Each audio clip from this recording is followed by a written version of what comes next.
Hello guys! Welcome back to my channel. It's me again, Donna. It's been a while na nakapaggawa na naman ako ng content ngayon.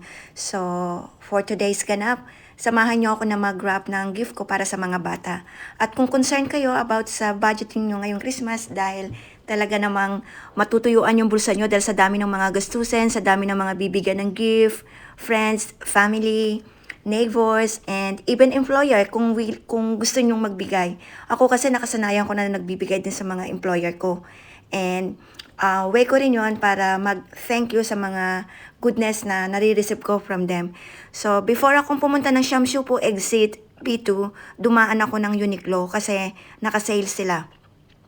So, yung white na yan, nakuha ko lang siya ng $79, which is, ang regular price niya is $119.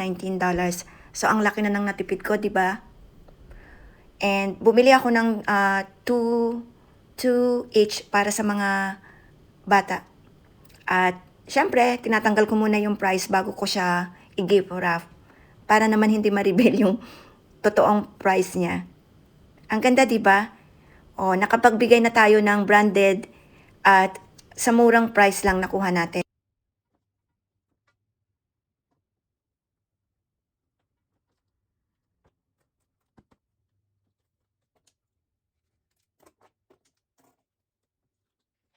Ito naman yung Hello Kitty. Ang size niyan is 130 cm. Kung meron nitong 150 cm, mag-fit ako. Ang ganda kasi nitong Hello Kitty na to. Pwede pang adult.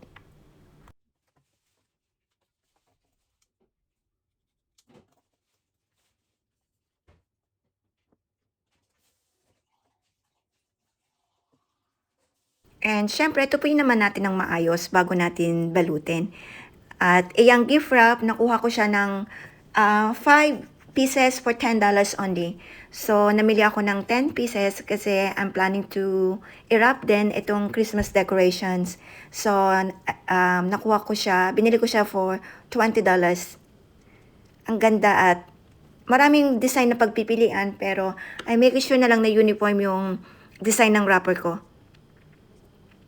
And chinichika ako ng time na yan ng aking flatmates. And no wonder siya sa presyo ng mga binili kong item kasi nagandahan siya, especially dyan sa Christmas decorations. Actually guys, nakuha ko yan ng 50% off. Medyo pricey yung Christmas decoration pero dahil naka 50% off that time, nakuha ko lang siya sa affordable price. Yung most nakuha ko lang ng $80. And itong si Owl, ang price niya is $30 only. Not bad, di ba?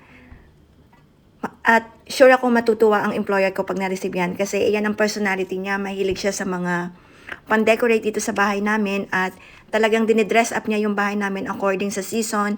Like ngayon, Christmas, mahilig siya maglagay ng mga ornaments, Christmas decoration, and so on. Di ba masaya kapag nakapagbibigay tayo ng gift sa ating friends or sa ating mga ward na masaya tayo na nagbibigay tayo sa kanila. Diba sabi nga sa kanta, give love on Christmas Day. Charot. Pero bakit ganun? Ako yung walang ma-receive. Pero I'm happy naman na magbigay, guys. Ayan, binabalot ko na at tamad ako maging creative na maglagay ng mga different designs sa pag-gift wrap ko. So, yung basic lang yung way ko ng pag-gift wrap. So, kung ang hanap nyo ay murang pang-gift ngayong Pasko para sa family and friends, alam nyo na guys kung saan kayo pupunta. Try to visit Shamshu po Market, exit B1 or B2. Then, paglabas nyo, makikita nyo na doon lahat yung mga bilihan. Na andun na lahat ng mga inahanap nyo na pangregalo. Pera na lang ang kulang. Mai-enjoy nyo talaga kasi not bad yung mga presyuhan at magaganda yung mga quality doon. Pwede rin kayong pumunta ng Mongkok or Prince Edward or pwede rin sa Wanchay. Kaya lang sa Wanchay, medyo pricey sa Wanchay kasi very city na, near Central. At North Point din, yan, mga best na bilihan ng pang-gift na saswak sa budget nyo.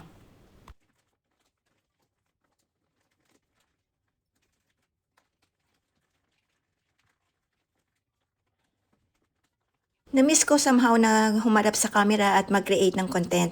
So, ayan, naisipan ko na why not i-vlog ko yung pag-gift wrap ko at yung mga present ko para sa kanila.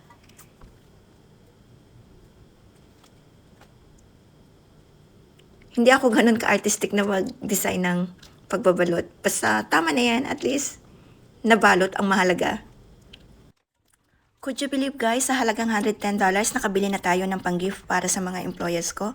Kasi yung iba, ang hirap isipin, kailangan pa bang regaluhan yung mga employers dito sa Hong Kong? Kasi meron na naman sila lahat ng mga bagay at mga branded yung mga gamit nila. Saan aabot ang $100 ko para bigyan ng employer?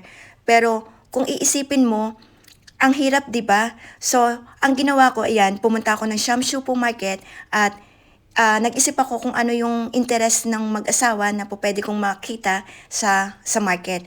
At ayun nga, nakita ko yung Christmas decoration na yan. So, not bad, di ba? Sa halagang $110, na-afford ko na kahit sa simpleng bagay, maibalik ko yung gratitude.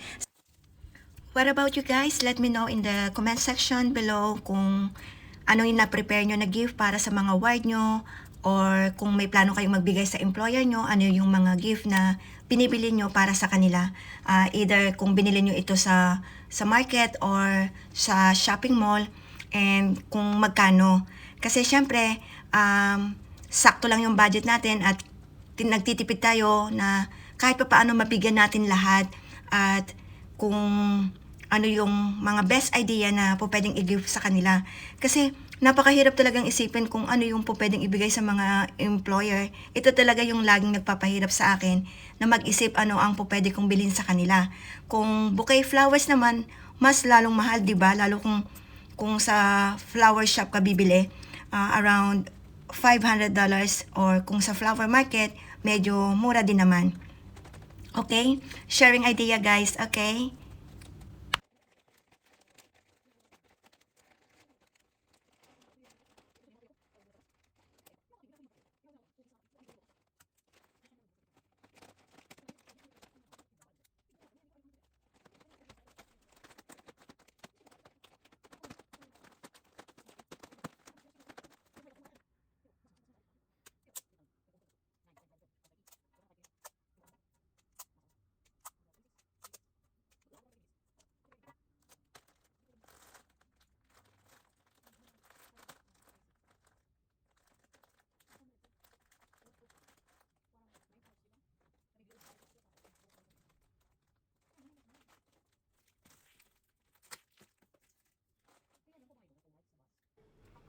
At iyan, natutuwa ako sa owl kasi adjustable yung height niya. Po pwede mong siyang maging tall, or po pwede mo rin siyang ibalik sa regular height niya. Ayan, ini-start ko na siyang i-gift wrap. But sad to say, ang laki niya sa actual. So, hindi ko alam kung paano ko siya babalutin. Funny, but at least I try.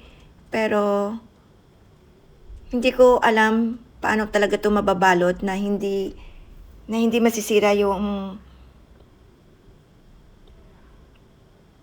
see?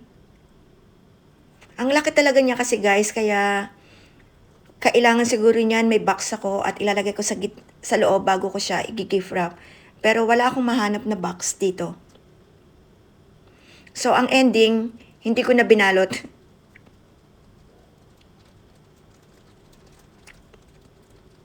Guys, anong masasabi nyo sa gift ko? Especially dyan sa Christmas decoration. Ang cute, di ba?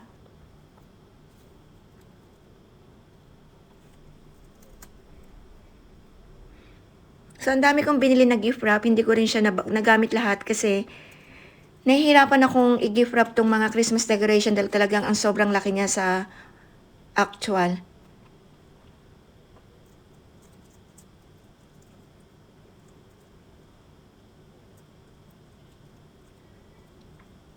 Ang cute niya, oh.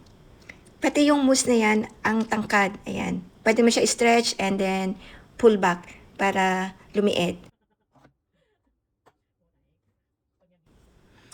Thank you for watching guys. Till next time.